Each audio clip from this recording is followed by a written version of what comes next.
Assalamualaikum warahmatullahi wabarakatuh.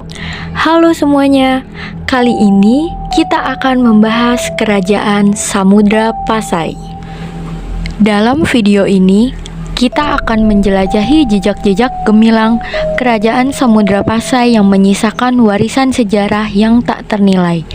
Bersiaplah untuk memahami kebesaran dan kekuatan yang pernah menghiasi peradaban di tepi Samudra Hindia. Poin-poin yang akan dibahas. Poin pertama, letak geografis Kerajaan Samudra Pasai. Poin kedua, awal mula berdirinya Kerajaan Samudra Pasai. Poin ketiga, raja-raja Kerajaan Samudra Pasai. Poin keempat, masa kejayaan Kerajaan Samudra Pasai. Poin kelima, keruntuhan Kerajaan Samudra Pasai. Poin keenam, aspek kehidupan Kerajaan Samudra Pasai. Dan poin terakhir, peninggalan Kerajaan Samudra Pasai.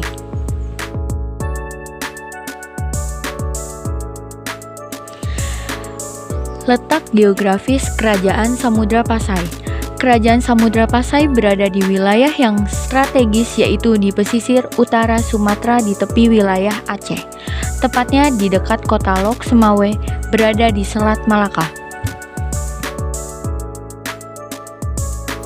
Menurut beberapa sumber, disebutkan bahwa Kerajaan Samudra Pasai berdiri lebih awal dibandingkan dinasti Utsmani di Turki yang berdiri pada tahun 1297 Masehi. Menurut catatan dari Marco Polo, disebutkan pula bahwa ada seorang pedagang yang berasal dari Venesia, Italia, dan singgah di Samudra Pasai pada tahun 1292 Masehi.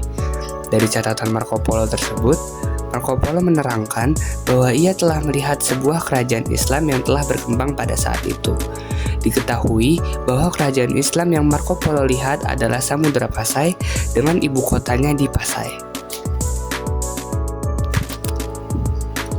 Menurut para ahli sejarah di Eropa, Kerajaan Samudra Pasai muncul sekitar pertengahan abad ke-13 dengan raja pertamanya ialah Sultan Malik Al-Saleh. Beberapa sumber menyatakan bahwa Sultan Malik Al-Saleh bisa menjadi raja pertama dari Kerajaan Samudra Pasai karena Nazimuddin Al-Kamil. Nazimuddin Al-Kamil ialah seorang laksamana laut yang berasal dari Mesir. Pada tahun 1238 Masehi, Nazimuddin Al-Kamil diperintahkan oleh Kesultanan Mamluk yang berada di Kairo untuk merebut sebuah pelabuhan yang bernama Kambayat yang berada di Gujarat, India. Perebutan pelabuhan tersebut bertujuan untuk menjadikan pelabuhan sebagai tempat pemasaran barang perdagangan yang berasal dari timur. Atas perintah dari Kesultanan Mamluk tersebut, Nazimuddin Al-Kamil kemudian mengangkat Sultan Malik Al-Saleh sebagai pemimpin pertama atau raja kerajaan.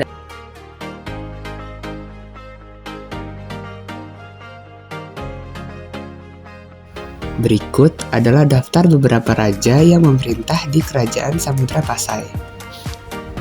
Selanjutnya, masa kejayaan Kerajaan Samudra Pasai. Ibnu Battuta berkesempatan untuk mengunjungi Kerajaan Samudra Pasai di masa-masa kejayaannya, yaitu pada masa pemerintahan Sultan Al-Malik Az-Zahir II yang berkuasa hingga tahun 1349 Masehi.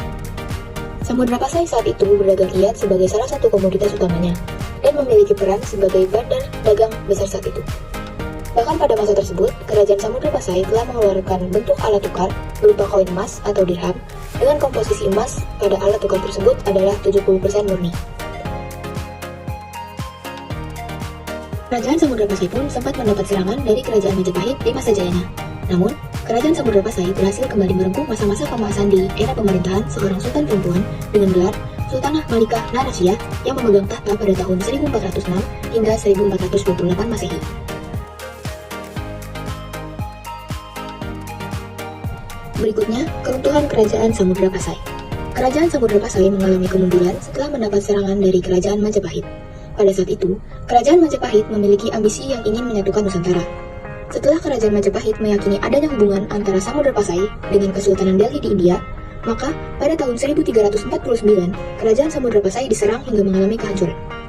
Hubungan antara Samudra Pasai dan Tiongkok pun menurun setelah kematian Raja Iskandar di Tiongkok pada tahun 1412, dengan kunjungan terakhir dicatat pada tahun 1434. Kerajaan Malaka mulai berkembang sementara Samudra Pasai semakin mengalami kemunduran, termasuk pelabuhannya yang menjadi sepi dan dangkal. Setelah invasi Portugis pada tahun 1521, banyak warga Samudra Pasai merantau ke Jawa. termasuk Fathahillah atau Syarif Hidayatullah yang menjadi panglima perang di Demak dan akhirnya mendirikan kota Batam dan Cirebon.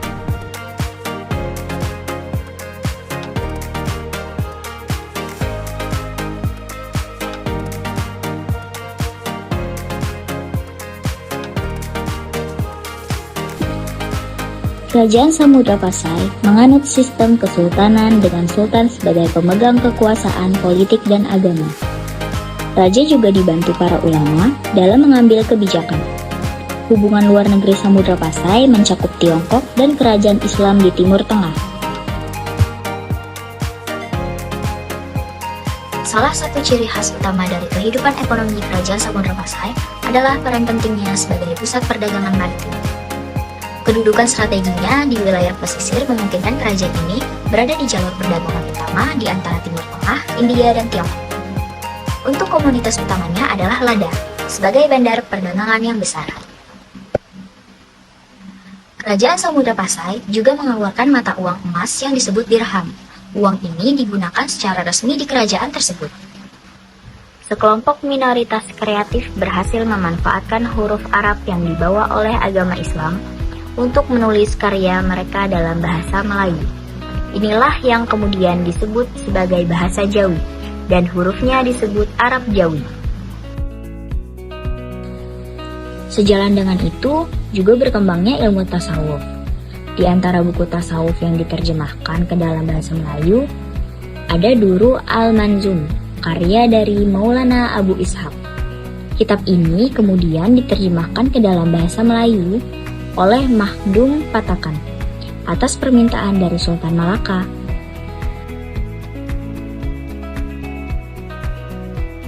Kerajaan Samudera Pasai memiliki mata uang sendiri yang disebut Duruham atau dirham. Dirham ini terbuat dari 70% emas 18 karat dan berbentuk koin lingkaran dengan diameter 10 mm. Dirham milik Kerajaan Samudera Pasai berbobot 0,6 gram setiap koinnya. Cakradonya adalah hadiah dari Kekaisaran Cina kepada Kerajaan Samudera Pasai. Berupa lonceng berbentuk stupa, cakradonya memiliki tinggi 125 cm dan lebar 75 cm.